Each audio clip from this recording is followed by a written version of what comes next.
Yung pong paanyaya ng ating mahal na Pangulo, lagi naman po yan, magmula po nang ako ay naging senador, lagi pong may paanyaya ang Pangulo para makasama siya sa hapunan. Napag-usapan kung kami ay uutusan niya dahil hindi naman po kami siguro dapat niyang utusan.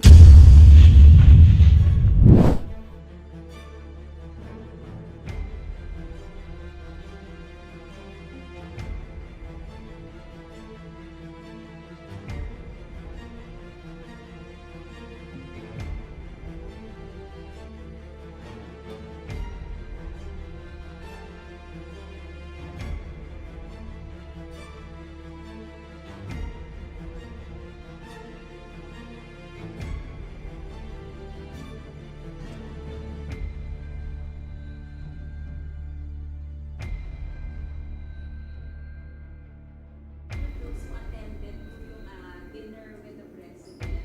Ano po ba ang napag-usapan? Meron po bang kinalaman sa reunion, sa Senate leadership, or ano po direktiba ng Pangulo sa inyo? Direktiba? Opo, meron po ba siyang binili? Ba, hindi niya pwedeng utusan ng senador.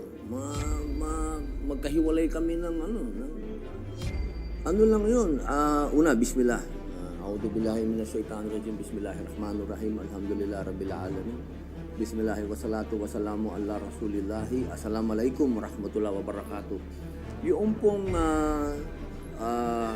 paanyaya ng ating mahal na Pangulo, lagi naman po yan, magmula po nang ako ay naging senador, lagi pong may paanyaya ang Pangulo para makasama siya sa hapunan. Pero wala po doon na nangyari na pinag-usapan ang nangyari sa Senado at hindi rin po napag-usapan kung kami ay uutusan niya dahil hindi naman po kami siguro dapat niyang utusan dahil hindi naman po kami sa ilalim niya. Yung pong dinner ay may kinalaman lang sa kwentuhan.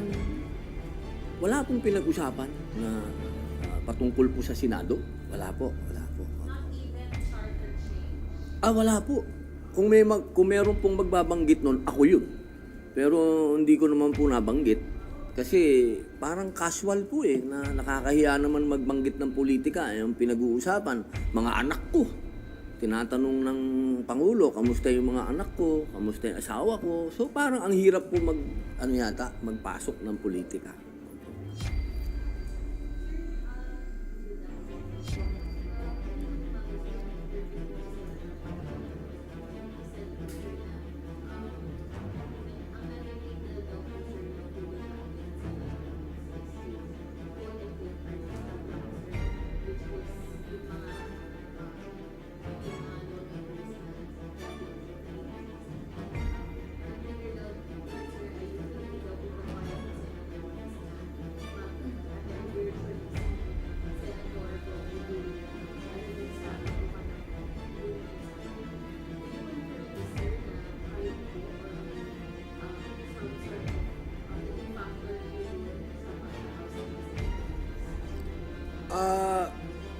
Una sa lahat, wala akong reklamo kay Senate President Migs as Senate President. Wala akong totohanan sumusunod ako dyan Okay naman si Migs.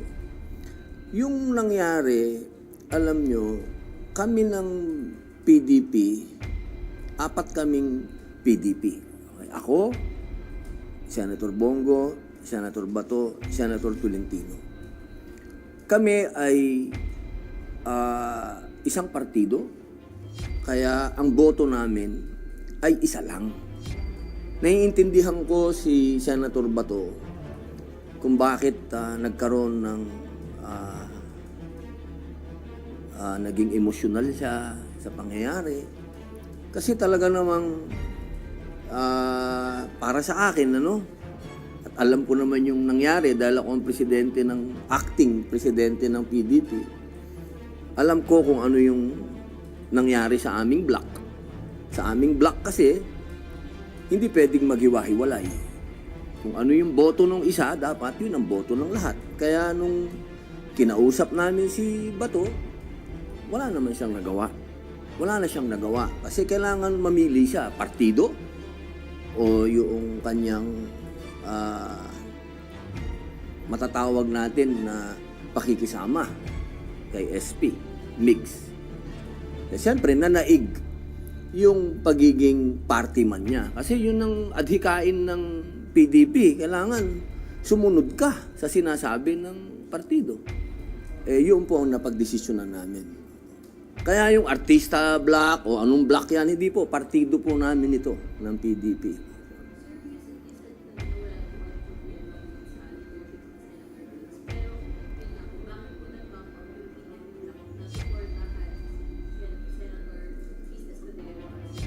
Siguro po ang pwede nating tanungin dyan, yung mga veterano dito sa Senado. Kasi kung ang ganyang mga hakbang, hindi po yan pwedeng mag-umpisa sa amin ng mga neophyte. Ano? Siguro sinabi naman din po ni Senator Chis Escudero, yung ating SP ngayon, na sinabi naman po niya na siya talaga ang nag-umpisa ng mga hakbang, siya ang kumausap sa mga senador. Opo, kaya siguro po sila na lang po ang tanungin natin, yung mga veterano po dito.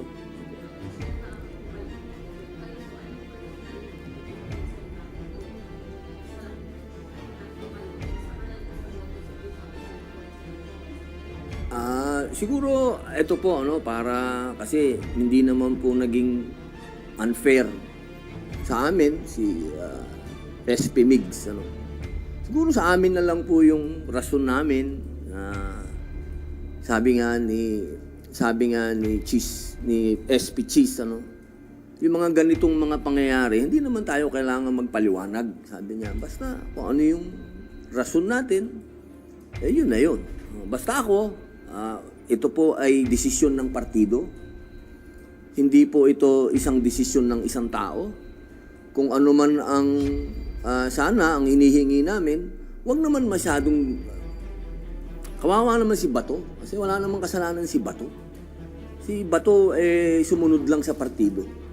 Sana maintindihan natin na meron pa dito sa Pilipinas na mga totoong partido politikal na talagang sama-sama.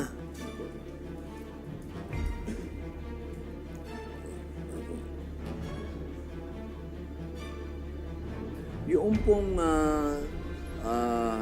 paanyaya ng ating mahal na Pangulo, lagi naman po yan, magmula po nang ako ay naging senador, lagi pong may paanyaya ang Pangulo para makasama siya sa hapunan. Pero wala po doon na nangyari na pinag-usapan ang nangyari sa Senado at hindi rin po napag-usapan kung kami ay uutusan niya dahil hindi naman po kami siguro dapat niyang utusan dahil hindi naman po kami sa ilalim niya. Yung pong dinner ay may kinalaman lang sa kwentuhan. Wala pong pinag-usapan na patungkol po sa Senado. Wala po.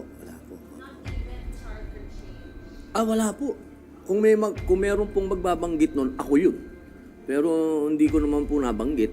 Kasi parang casual po na nakakahiya naman magbanggit ng politika. Yung pinag-uusapan, mga anak ko. Tinatanong ng Pangulo, kamusta yung mga anak ko, kamusta yung asawa ko. So parang ang hirap po magpasok ng politika.